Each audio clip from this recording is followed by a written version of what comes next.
புத்தாண்டு நல்வாழ்த்துக்கள். அதாவது நம்ம தமிழர்கள் தமிழ் புத்தாண்டை தான் நம்ம வந்து விசேஷமாக கொண்டாடணும் அப்படின்ற ஒரு அமைப்பில் வந்துட்டு இந்த தமிழ் புத்தாண்டு அப்படிங்கிறது வரக்கூடிய ஏப்ரல் 14ஆம் தேதி தொடங்க இருக்குது. நம்மளுடைய தமிழர்களுடைய ஒரு பண்பாட்டில், நம்மளுடைய கணித முறைகளில், நம்மளுடைய சாஸ்திர முறைகளில் முன்னோர்கள் வகுத்து கொடுத்தது எது அப்படின்னு கேட்டிங்கன்னா சித்திரை 1 தான் நமக்கு தமிழ் புத்தாண்டு.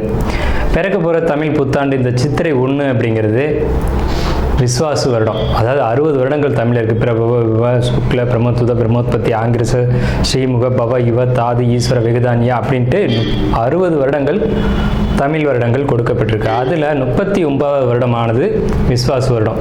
இந்த வருடத்தை நோக்கி தான் நம்ம அடியெடுத்து வைக்கிறோம். நம்ம தமிழர்களுடைய கலாச்சாரப்படி பல்வேறு மதங்களும் பல்வேறு இனங்களும் பல்வேறு கலாச்சாரங்களும் இருந்தாலும் இந்த உலகத்தினுடைய ஆதி கர்த்தா, ஜோதிட சாஸ்திரத்தினுடைய ஆதி கர்த்தா அப்படிங்கிறவங்க தமிழர்கள் தான். அப்படிங்கிறதுல எல்லளவு கூட மாற்றம் இல்லை. அப்படிங்கிறத நீங்கள் நல்லா புரிஞ்சுக்கணும். இந்த உலகத்துக்கு சாஸ்திரத்தையும் நாள்காட்டியும் வான சாஸ்திரத்தையும் தொகுத்து கொடுத்தவங்க யான்னு கேட்டால் நம்ம தமிழர்கள். நம்ம தமிழ் புத்தாண்டை நம்ம மற்றவங்களுக்கு கொடுத்துட்டு மற்றவங்களுடைய கேலண்டர் எடுத்து நம்ம பயன்படுத்திக்கிட்டு இருக்கோம். இது மிகப்பெரிய ஒரு தவறு. இந்த இடத்துல நம்மளுடைய தமிழ் புத்தாண்டை நம்ம பின்பற்றணும்னு சொல்லி ஒரு வேண்டுகோளை நம்ம வச்சுட்டு இந்த தமிழ் புத்தாண்டு எப்படி இருக்குது அப்படிங்கிற அமைப்பையும், தமிழ் புத்தாண்டு என்ன, தமிழ் புத்தாண்டுடைய சிறப்புகளையும் நம்ம வந்து பேசுவோம். நாள் என் செய்யும் வினைதான் என் செய்யும் என்னை நாடி வந்த கோள் என் செய்யும் கொடுங்கூற்று என் செய்யும் கூரேசர் இருந்தாலும் சிலம்பும் சதங்கையும் தண்டையும் சண்முன் தோளும் கடம்பும் என் கண்முன் வந்து தோன்றினேன். அதாவது நம்மளுடைய தமிழ் கடவுள் அப்படிங்கிறவர் முருகன் தாங்க. அகத்தியருக்கு தமிழை கற்றுக் கொடுத்தவர் யாருன்னு கேட்டிங்கன்னா முருகன் தாங்க. முருகன் தான் தமிழ் கடவுள். அதாவது அவருடைய பிறப்பு வேணா நம்ம வந்து சிவன் பார்வதி அப்படி இப்படின்னு நம்ம சொல்லலாம். ஆனால் தமிழுக்கென்ற ஒரு கடவுள், தமிழினுடைய ஆதி கர்த்தா அப்படிங்கிறவங்க யாருன்னு கேட்டிங்கன்னா முருகன் தான். ஸோ அதனால் நம்ம முருகனை வணங்கி நம்ம இந்த பதிவை தொடர்வோம். சித்திரை 1 அப்படிங்கிறது ஏப்ரல் 14ஆம் தேதி ஆங்கில கணக்குப்படி. ஆங்கில கணக்கை தயவு செஞ்சு யாரும் எடுத்துக்க வேணாம். ஆங்கில நாள்காட்டி தவறானது தான். இது வந்து நம்ம சவால் விட்டே சொல்லலாம். ஒரு 15 நாட்கள் ஆங்கில நாட்காட்டியில் காணாமல் போய் அதை தேடி கண்டுபிடிச்சி அதுக்காக நாட்களை திருத்தின ஒரு வரலாறு நம்ம வரலாறு இருக்குது. நல்லா தெரிஞ்சுக்கோங்க. இன்னையிலேருந்து இன்னும் நூற்றுக்கணக்கான வருடங்களுக்கு கிரகணத்தை ஆதி காலத்திலே குறித்து வச்சுருக்காங்க நம்ம முன்னோர்கள். ஸோ அப்படிப்பட்ட நம்மளுடைய தமிழ் வருடப்பிறப்பான விஸ்வாச வருடப்பிறப்பு எப்படி நடக்குது அப்படின்னு பார்த்தீங்கன்னா, திங்கட்கிழமை அன்னைக்கு பிரதமை திதியில் சுவாதி நட்சத்திரத்தில் வஜ்ரம் நாமயோகத்தில் கௌளவ கரணத்தில் பிறக்க இருக்குது. இந்த சித்திரை 1 தாங்க கேரளாவில் ஐயப்பனுக்கு நடை திறப்பு முதல்ல நடக்கக்கூடிய நாள். அப்படின்னா சித்திரை விசு அப்படின்னு சொல்லுவாங்க. விசு அப்படின்னா சமப்படுத்துதல் அப்படின்னு பேர். சித்திரை விசு அப்படிங்கிறத கேரளாவில் விசேஷமாக கொண்டாடுறாங்க. ஏன்னா நம்மகிட்டேருந்து பிழிஞ்சு போன ஒரு மொழி வந்து மலையாளம் அப்படிங்கிறது. சரி, விஸ்வாசு வருடத்துக்கு நம்ம முன்னோர்கள் என்ன விளக்கம் கொடுத்துருக்காங்க அப்படின்னா, விஸ்வாசு அப்படின்ற சொல் வந்துட்டு நேர்மை, நீதி, செல்வம் அப்படின்னு உயர்ந்த ஒரு அர்த்தத்தை வச்சுருக்காங்க. நம்மளுடைய தமிழ் மொழிக்கு நம்ம தமிழ்லேயே அர்த்தங்கள் தேட வேண்டிய ஒரு காலகட்டம் வந்தாச்சு. சரி, இந்த விஸ்வாசு வருடம் அப்படிங்கிறது நேர்மை, நீதி, செல்வம் அப்படிங்கிற ஒரு அர்த்தத்தில் வருது இந்த சொல் அப்படிங்கிறது. இந்த விஸ்வாசு வருடத்துக்கு உண்டான பலன்களாக நம்ம முன்னோர்கள் என்ன சொல்லியிருக்காங்க அப்படின்னு பார்த்தீங்கன்னா, விஸ்வாசு வருடம் தன்னில் வேளாண்மை ஏறும், பசுமாடும் மாடும் பழிக்கும், சிசு நாசம், மறையோர்கள் வாழ்வார்கள், மாதவங்கள் மீறுமே, மற்றுலகில் உண்டு மலை அப்படின்னு சொல்லியிருக்காங்க. மற்றுலகில் உண்டு மலை அப்படின்னு முடிக்கிறாங்க.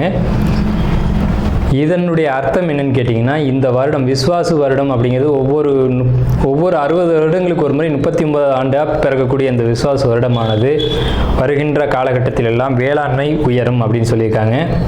பசுமாடும் மாடும் பழிக்கும் அப்படின்னா நம்மளுடைய பசுமாடுகள் அப்படிங்கிறது நல்ல ஒரு முன்னேற்றத்தை அடையும். மாடு ஆடுகளுக்கு ஒரு நல்ல தீவனங்கள் கிடைத்து அதுவும் நல்ல செழித்து வரும். ஆதி காலத்தில் வந்து மாடை தான் செல்வமாக குறிப்பிட்டிருக்காங்க. இன்றைக்கி வந்து பணம் அப்படின்ற ரூபாய் தாள்களை நம்ம வந்து பணமாக குறிப்பிட்றோம்.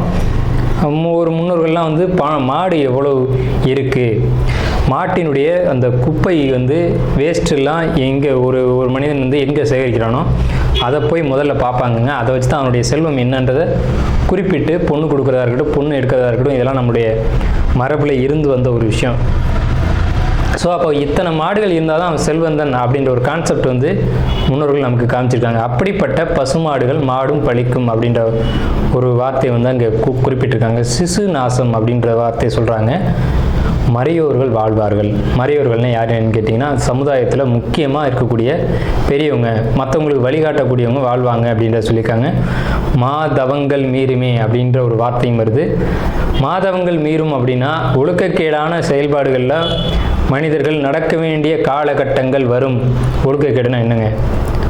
இந்த விரல் தான் ஒழுக்கக்கேடு, இந்த ஒற்றை விரல் தான். இந்த விரலை வச்சு தான் நம்ம பட்டன் அமுக்கிறோம், காசு வாங்கிட்டு அமுக்கிறோம். இதுதான் மாதவங்கள் மீறுமே அப்படின்றது.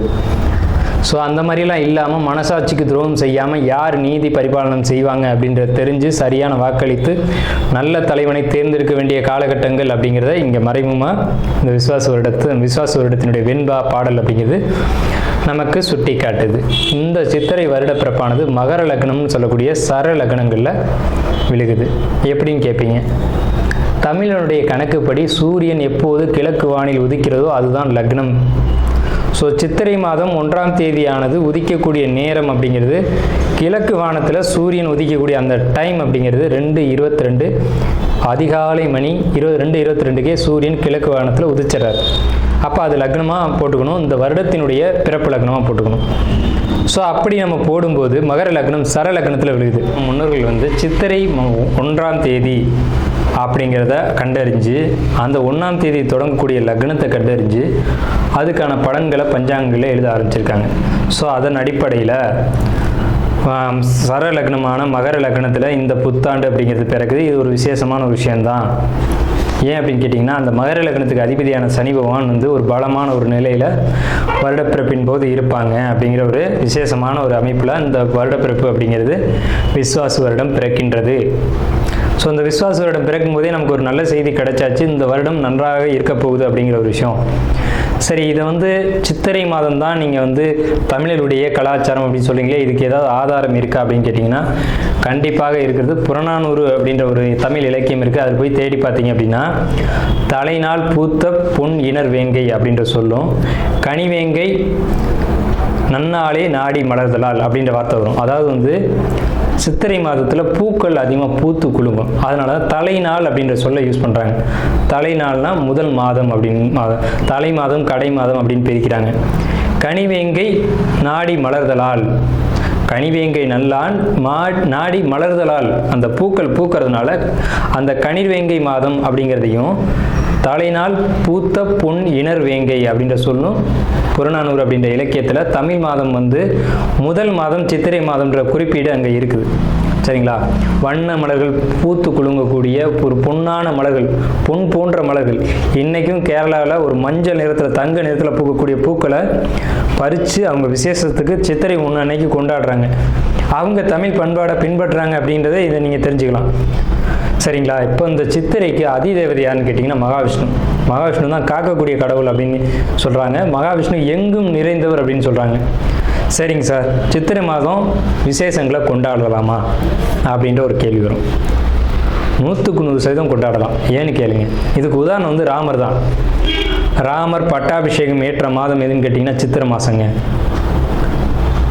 அப்போது விலக்கப்பட்ட மாதங்கள் அல்ல, இது விசேஷத்துக்கு ஏற்றுக்கொள்ளப்பட்ட மாதம் எதுன்னு கேட்டிங்கன்னா சித்திரை மாதம்தான். பகவத்கீதையிலே ஒரு வார்த்தை வருது, ருதுக்களில் நான் வசந்த ருதுவாக இருக்கிறேன் அப்படின்னு கிருஷ்ணன் சொல்கிறார். நம்மளுடைய வாக்கியம் இல்லை, இது பகவானுடைய சொல். அப்போ வசந்த ருது அப்படின்றது எதுன்னு கேட்டிங்கன்னா சித்திரை 1 தான் வசந்த ருதுவினுடைய தொடக்கம். வசந்த காலம் அப்படிங்கிறது வெயில் காலம் அப்படின்னு தான் பேர், கோடை காலம் அப்படின்னு பேர். வசந்த காலமானது சித்திரை வைகாசி, இந்த 2 மாதத்தையும் வசந்த காலம் அப்படின்னு குறிப்பிடுறாங்க சமஸ்கிருதத்தில். அப்போ இந்த வசந்த காலம் எனக்கு பிடித்த ருது அப்படின்னு சொல்கிறாரு கிருஷ்ணர். ஸோ ராமர் பட்டாபிஷேகம் ஏற்றுக்கிட்ட ருது எது அப்படின்னு கேட்டிங்கன்னா சித்திரை மாதம். அப்போ சித்திரை மாதம் புது வீடு வாங்கலாம், புது வீடுக்கு கிரகப்பிரவேசம் பண்ணலாம், புது மனை எழுப்பலாம், மனை சம்பந்தப்பட்ட விஷயங்கள், மங்கள காரியங்கள், இது எல்லாம் செய்வதற்கு உகந்த மாதம் சித்திரை மாதம். சரி, அப்போ அந்த சித்திரை மாதம் பார்த்திங்கன்னா சித்திரா பௌர்ணமி அப்படின்னு ஒன்று வரும். சித்திரை பௌர்ணமி அப்படின்ற ஒரு விசேஷம் வரும். சூரியன் மேசத்திலும் சந்திரன் துலாத்திலும் இருந்து சித்திரை நட்சத்திரம் வருகின்ற நாளில் பௌர்ணமி திதியானது உதிக்கும். ஒவ்வொரு தமிழ் மாதத்துக்கும் குறிப்பிட்ட நட்சத்திரத்தில் தான் பௌர்ணமி திதி வரும். அந்த திதி எந்த காலகட்டத்திலையும் மாறாது. அதனால தான் தமிழர்கள் ரொம்ப நுட்பமானவர்கள் நம்ம சொல்கிறோம். வைகாசி மாதம் அப்படின்னு எடுத்துக்கிட்டோம்னா அந்த மாதத்துக்கு பேர் வைகாசின்னு ஏன் வந்தது அப்படிங்கிறது தெரியணும். விசாக நட்சத்திரத்தில் பௌர்ணமி உதிக்கும். மேச ராசியானது மே மாதம் நம்ம மேச ராசின்னு சொல்கிறோம், மேடத்தை மே அப்படின்னு சொல்கிறோம். நம்மக்கிட்டேருந்து எடுத்துக்கொண்ட ஒரு வார்த்தை ஆங்கிலத்தில். மேடம்ன்ற சொல்ல மேஷம், மேடம்ன்ற சொல்ல மே அப்படின்னு திரிச்சிருக்காங்க. இவ்வளோதான் விஷயம், சரிங்களா? மேடம் நம்ம குறிப்பிட்றோம் ராசியில், அதை மே மாதம்னு அவங்க குறிப்பிட்றாங்க.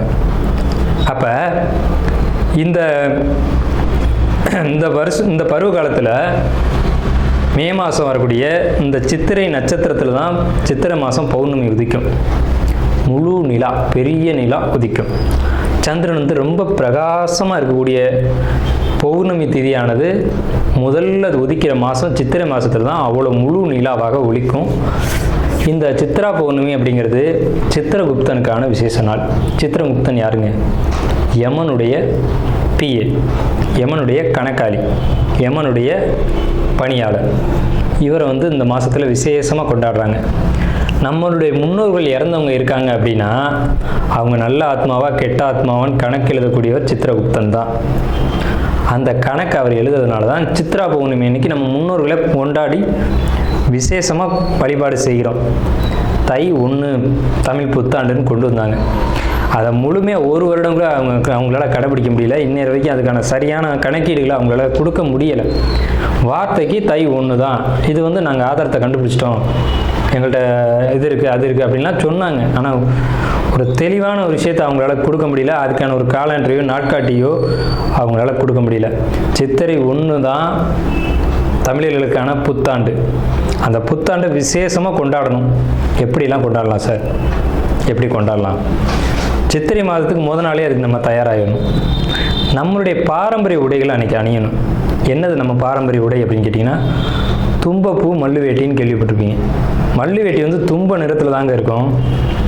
தமிழருடைய உடை அப்படின்னு எடுத்துக்கிட்டிங்கன்னா, நம்ம வந்து வெயிலில் இருக்கக்கூடியவங்க, விவசாயம் பண்ணக்கூடியவங்க, உழைக்கக்கூடியவங்க, நமக்கு வந்து மல்லு வேட்டி தான் ஒத்து வரும். இந்த இப்போ கலாச்சாரம் மாறிடுச்சு, என்னென்னவோ உடைகள் அணிகிறாங்க. அதெல்லாம் நமக்கான உடை கிடையாது.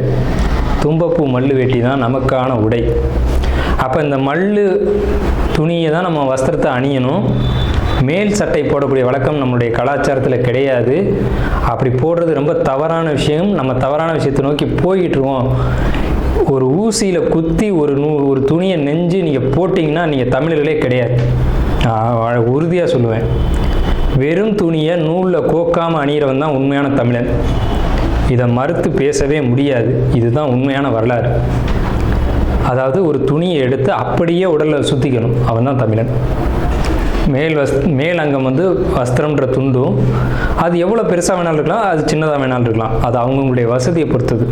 ஆனால் சுத்தமான மல்லுவாக இருக்கணும். மல்லுன்றது பருத்தி நூலால் செய்யப்பட்டது. நம்ம வந்து பருத்தியை உற்பத்தி செய்யக்கூடியவங்க. நம்ம நிலத்தில் தான் பருத்தி உற்பத்தி ஆகும். அதுக்கான சரியான மண் வந்து தமிழர்களுடைய மண் தான்.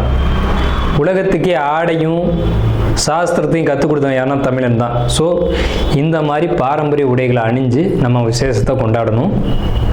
பச்சடி செய்வாங்க அன்னைக்கு, சித்திரை 1 அன்னைக்கு பச்சடி செய்வாங்க. இன்றைக்கெலாம் யாருமே செய்யறதில்ல. வேப்பம்பூ பச்சடி, மாங்காய் பச்சடி இதெல்லாம் செய்வாங்க. அது ரொம்ப இனிமையாக இருக்கும். வேப்பம்பூ எப்படி சார் இனிமையாக இருக்கும்? செய்வாங்க சார், அதை இனிப்பாக செய்ய முடியும். பச்சடி செய்வாங்க. அன்னைக்கு அந்த உணவை எடுத்துக்கணும். வேப்பம்பூ ரசம்லாம் வச்சு அன்றைக்கி சாப்பிடுவாங்க. அவ்வளோ ருசியாக இருக்கும். அந்த நாளில் அந்த உணவை தான் எடுத்துக்கணும்னு நமக்கு முன்னோர்கள் சொல்லியிருக்காங்க. அதை தவிர்த்து நீங்கள் போகிறது அப்படிங்கிறது ஒரு சிறப்பான விஷயம் கிடையாது. சரி, நம்ம வந்து இந்த 39ஆம் ஆண்டில் இருக்கோம். கலியுகாதி வருஷம் 5127ஆவது ஆண்டு இந்த விசுவாச வருடம் பிறக்குது. இந்த ஆண்டினுடைய ராஜா மந்திரி அப்படிங்கிறது சூரியன். இந்த ஆண்டினுடைய ராஜா மந்திரி அப்படிங்கிறது சந்திரன். அர்க்காதிபதி சூரியன், மேகாதிபதி சூரியன், சஸ்யாதிபதி குரு, சேனாதிபதி சூரியன், ரசாதிபதி சனி.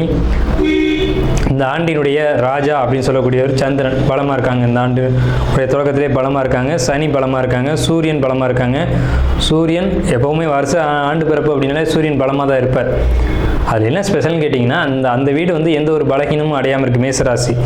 சஸ்யாதிபதி குரு அதீத பலத்தில் இருக்கார். எப்படின்னு கேட்டிங்கன்னா, பரிவர்த்தனை யோகத்தில் குரு சுக்கிரன் பரிவர்த்தனையில் தங்களுடைய வீடுகளை மாற்றிக்கிட்டு, பகை கிரகங்கள் தான் குரு சுக்கிரன், ஆனால் தங்களுடைய வீடுகளை பரிமாற்றம் செஞ்சுக்கிட்டு நல்ல ஒரு பலமான நிலையில் இருக்காங்க. இந்த வருஷம் மழை வந்து ரொம்ப அற்புதமாக பெய்யும். சகல ஜீவராசிகளுக்கும் உணவுகள் தட்டுப்பாடு இல்லாமல் கிடைக்கும். ரொம்ப பெரிய ஒரு அற்புதமான விஷயம். அன்னதானங்கள், கோயில் விசேஷங்கள் சிறப்பாக நடக்கும். ஆனால் அந்த புனித யாத்திரைக்கு போகக்கூடியவங்களுக்கு இந்த விஸ்வாச வருடம் அவ்வளோ சிறப்பாக இல்லை. அங்கே சில நெருக்கடிகள், தொந்தரவுகள் இருக்கலாம் அப்படின்ற ஒரு சின்ன மைனஸ் மட்டும்தான் இருக்குது. அதே நேரத்தில் உணவு உற்பத்திகள் அப்படிங்கிறது அதிகரிக்கும். மழை நல்லா பொழியும். அணு ஆயுத உற்பத்திகள் அதிகமாக இருக்கும். ஆயுதங்கள், இரும்பு, எஃகு போன்ற விஷயங்களுடைய உற்பத்தி அதிகரிக்கும். மருத்துவத்தில் இந்திய தேசம் முதலிடத்தை வகிக்கும். வட மாநிலங்களில் வெள்ள பாதிப்புகள் ஏற்படும். மின்சார தடைகள் அடிக்கடி ஏற்படும். பேட்டரி வாகனங்கள் அதிகரிக்கும். பெரும்பாலும் இந்த பெட்ரோலியம் சம்மந்தப்பட்ட வாகனங்கள் அப்படிங்கிறது குறையும்.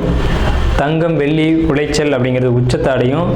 விலை உச்சத்தை அடையும். தங்கம், வெள்ளியை பொறுத்த வரைக்கும், ஆபரணங்களை பொறுத்த வரைக்கும் விலை உச்சத்தை அடையும். ஆனால் விலையும் அதிகம் அடையும் போதெல்லாம் அந்த விற்பனையும் அதிகமாகும். நல்ல லாபங்கள் கிடைக்கும். அதிகமாக தங்க நகைகளை வாங்கி அணியக்கூடியதும் சேமிக்கக்கூடியதும் இந்த ஆண்டு மக்கள் செய்வாங்க.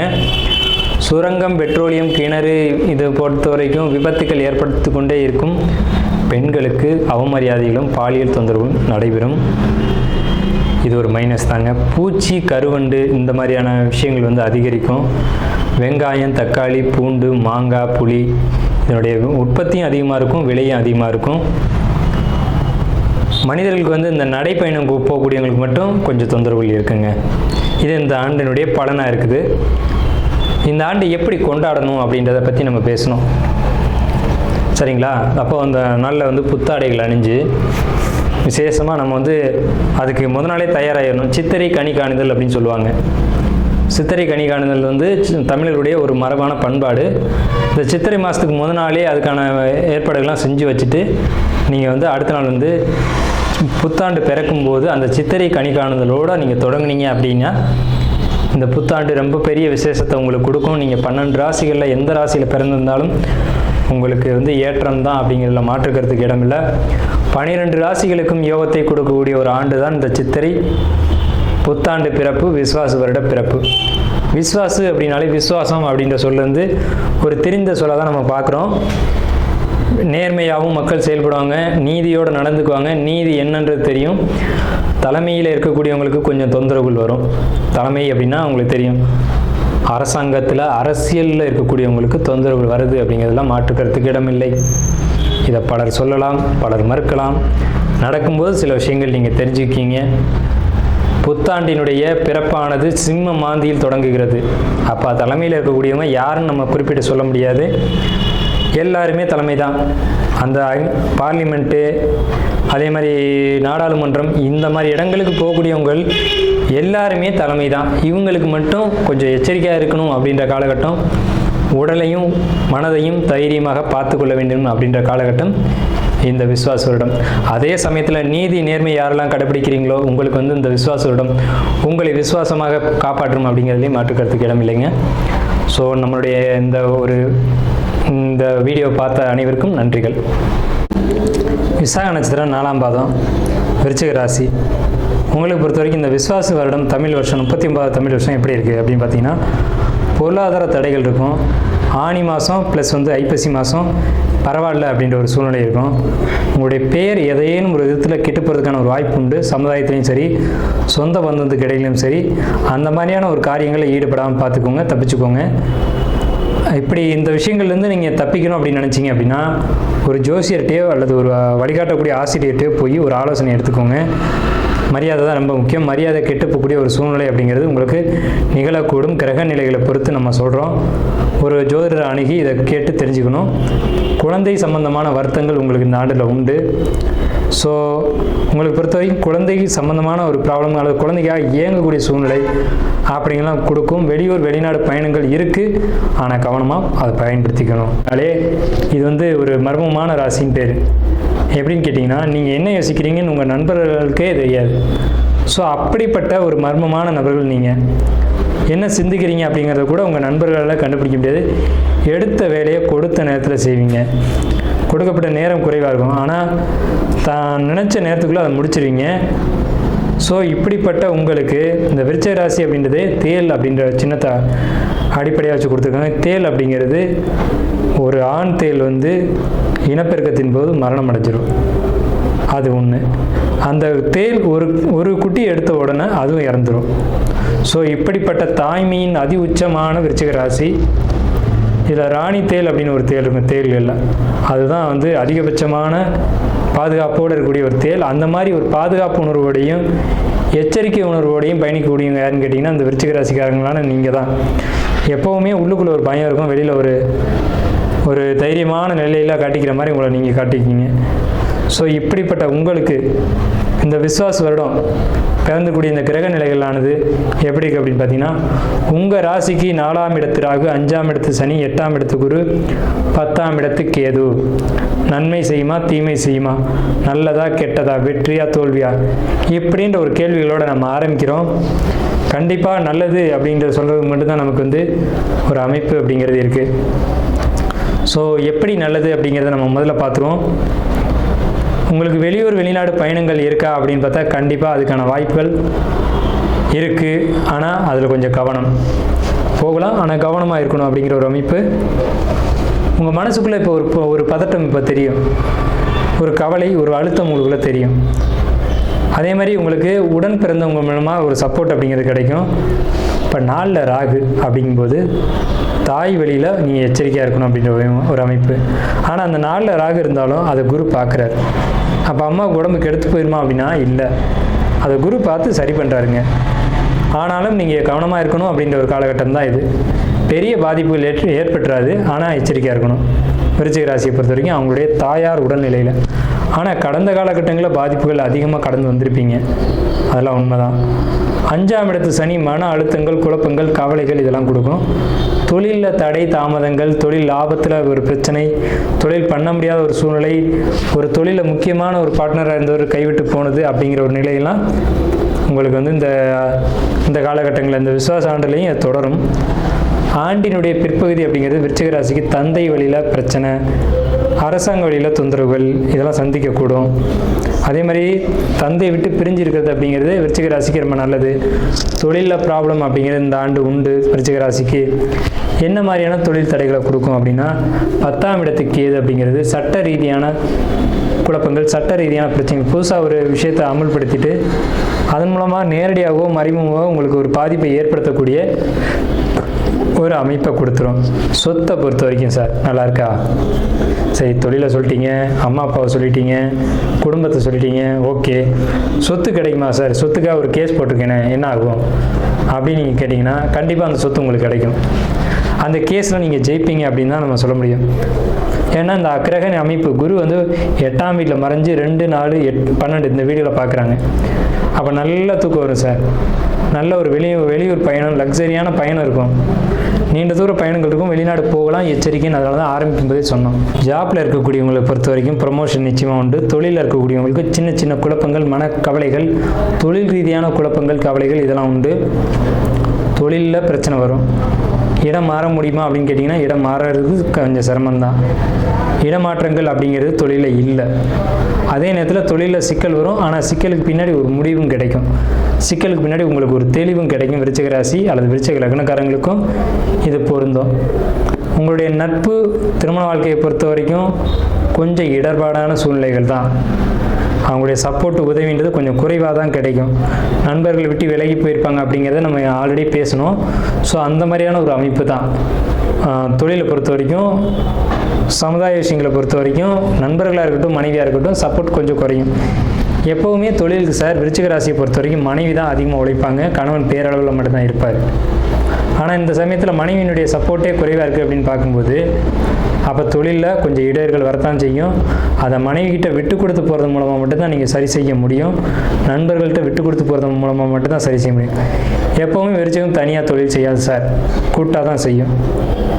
அது மனைவியாக இருக்கலாம் அல்லது நண்பர்களாக இருக்கலாம், ஏதோ ஒரு கூட்டு அப்படிங்கிறது அங்கே இருக்கும். இதை பொறுத்த வரைக்கும் விட்டு கொடுத்து போகிறது விருச்சிக ராசிக்கு ரொம்ப ரொம்ப ரொம்ப உத்தமம். சமுதாயத்தில் அல்லது சொந்த பந்தங்களுக்கு இடையில் ஒரு அவப்பெயர் ஏற்பட்டு தான் சரியாகும். அது எதுவாக வேணாலும் இருக்கலாம், ஒரு அவப்பெயர் அப்படிங்கிறது ஏற்படும். ஸோ அந்த அவப்பெயருக்கு பின்னாடி உங்களுக்கு நல்ல ஒரு அமைப்பு இருக்கா அப்படின்னா கண்டிப்பாக அந்த கெட்டுப்போன பேரை நீங்கள் திருப்பி எடுத்துருவீங்க, நல்லவன்ற பேரை எடுத்துருவீங்க. இருந்தாலும் பேர் கெட்டு போயிடாத அளவுக்கு உங்களை நீங்கள் பார்த்துக்கோங்க அப்படின்னு தான் நம்ம கேட்குறோம். பொருளாதார விஷயத்தை பொறுத்த வரைக்கும் தட்டுப்பாடான சூழ்நிலை, இவ்வளோ நாள் இருந்த மாதிரி இப்போதைக்கு இருக்காது. பணம் பொருளாதாரத்துக்கு கஷ்டப்பட வேண்டிய சூழ்நிலை அப்படிங்கிறது விருச்சிக ராசிக்கு 8ல் மறைகிற குருனால உங்களுக்கு உண்டு.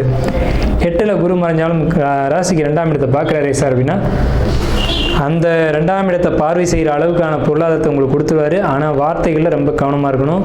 கணவன் மனைவிகிட்டே இருக்கலாம், அல்லது தொழில் செய்யக்கூடிய இடங்களே இருக்கட்டும், அல்லது நண்பர்களே இருக்கட்டும், வார்த்தைகளில் ரொம்ப கவனமாக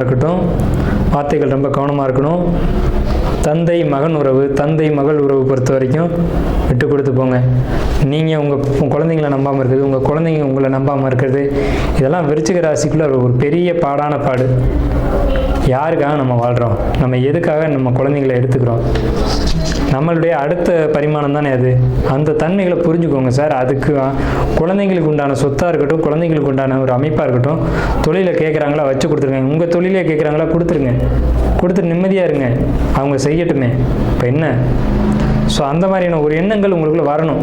அவங்க கேட்பாங்க, கேட்கும்போது கொடுத்துருங்க. கொடுத்துட்டிங்கன்னா உங்களுக்கு இந்த இடர்பாடுகள் அப்படிங்கிறதுலாம் இதில் இருக்காது. அவங்களுடைய ஜாதகம் பேச ஆரம்பிச்சிடும். அவங்களுடைய ராசி லக்னம் வேறையாக இருக்கும், அவங்க ஜாதகங்கள் வேறையாக இருக்கும், அவங்களுடைய கர்மா வேறையாக இருக்கும். அதன்படி பார்த்துக்கலாம். ஆனால் நீங்கள் பிடிவாதக்காரங்க அப்படின்றதுனால தான் இவ்வளோ சீக்கிரம் உங்கள் ராசி அதிபதி செவ்வாய் அப்படிங்கிறதுனால உங்களுக்குள்ளே இருக்கக்கூடிய பிடிவாத குணங்கள் அப்படிங்கிறது தொழிலையும் பொருளாதாரத்திலையும் பிரச்சனைகளை ஏற்படுத்தக்கூடிய காலகட்டம் தான் இது. ஸோ இதை பொறுத்த வரைக்கும் விட்டு கொடுத்து போங்க, ரொம்ப நல்லாயிருக்கும். வாழ்த்துக்களை சொல்லி 55% மேலே விருச்சிக ராசிக்கு நல்ல பலன்கள் நடக்க இருக்குது. விருச்சிக ராசிக்கு என்னுடைய வாழ்த்துக்களும் நன்றிகளும் வணக்கங்களும்.